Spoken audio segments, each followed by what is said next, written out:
আমাদের হিন্দু সম্প্রদায়ের ভাইরা আছে, তাই না, মা বোনেরা আছে, তাই তো? তাদেরকেও যেন আমরা একইভাবে দেখি, আমাদের পাশাপাশি দেখি, সেই কথাটা আমাদেরকে মনে রাখতে হবে।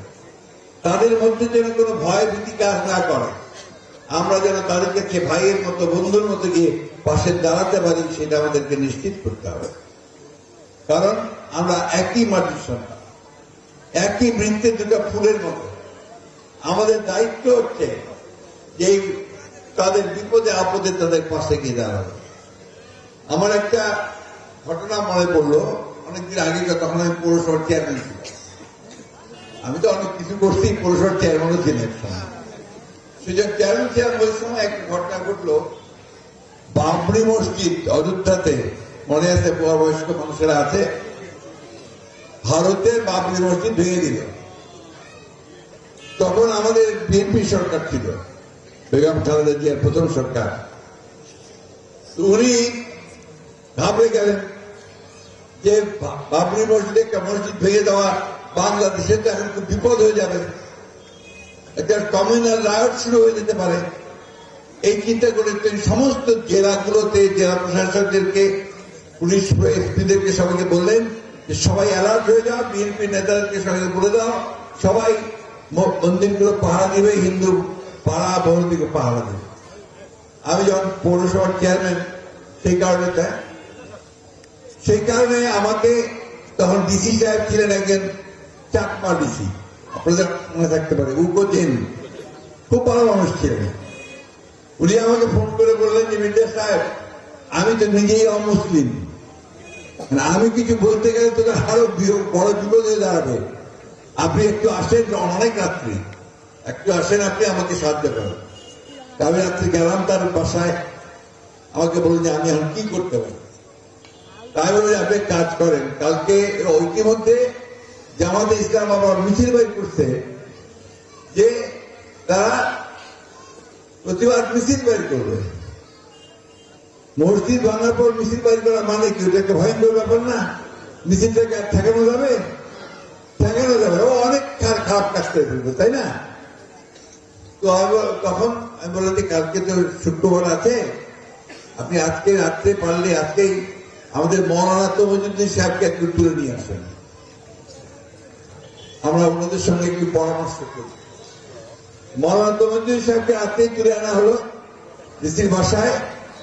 উনি সব শুনে বললেন যে আপনি চিন্তা করবেন না, আমি এটা হ্যান্ডেল করতে পারবো।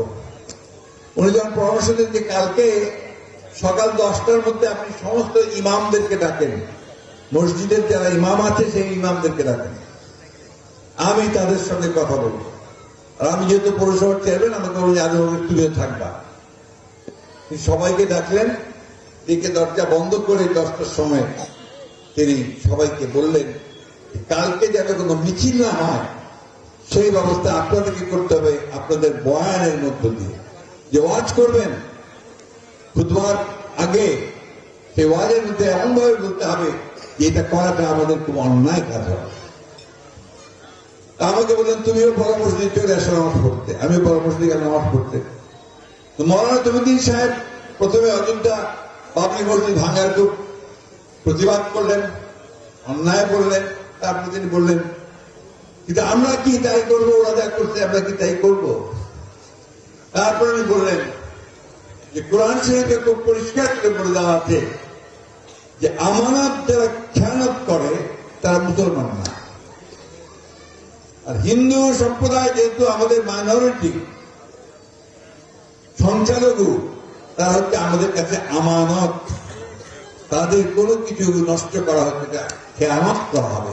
সুতরাং আপনারা এই অন্যায় কাজে, এই অনইসলামিক কাজে, আল্লাহ যেটা মানা করছে সেই কাজে কেউ যাবেন না, পরিষ্কার করে বললেন।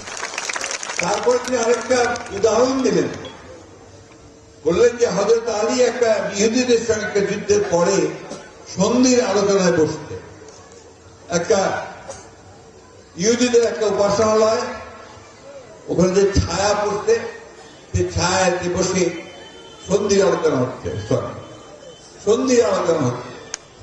সন্ধির আলোচনা চলছে, সেই সময় আসরের নামাজের ওয়াক্ত হয়ে গেল। তো আমি তো হয়তো তাহলেই বললেন যে আমার তো নামাজ পড়তে হবে, আমাকে একটু জায়গা করে দেন। ওরা করলে তো ওই যে ছায়াটা পড়ছে তা ওখানেই আপনার জানামাজ দিতে হবে। উনি জানামাজটা বিছিয়ে কিছুক্ষণ পরে উঠে গেলেন, উঠে দূরে গিয়ে নামাজ পড়লেন। নামাজ পড়ে যখন ফিরে আসলেন তখন নিজেরা বললো, হুজুর আপনি কি আমাদেরকে অবজ্ঞা করলেন, ঘৃণা করলেন যে আমাদের উপাসনার পাশে আপনি নামাজ আদায় করলেন না?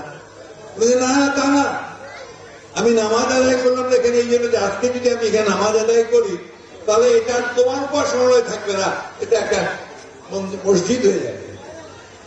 এই যে ইসলামের ব্যাপারটা, এই যে ইসলামিক যে আপনার ধ্যান ধারণা এবং আমাদের পবিত্র ইসলামে যে সমস্ত কথাগুলো বলা হয়েছে, অন্যের ধর্মের প্রতি সম্মান, অন্যকে আঘাত না করা, অন্য ধর্মের কোনো ক্ষতি না করা, এটা কিন্তু আমাদের ধর্মের সবচেয়ে বড় একটা শিক্ষা এবং আমাদের একটা দায়িত্ব। তাই আমরা যেটা বলতে চাই, আজকে আমাদেরও এইখানে এই সময় আমাদেরকে হিন্দু ভাইদের পাশে দাঁড়াতে, তারা তাদের জন্য তারা নিরাপত্তার অভাব বোধ না করে এবং তাদের কখনো ভয় না পায়, দায়িত্বটা আমাদের।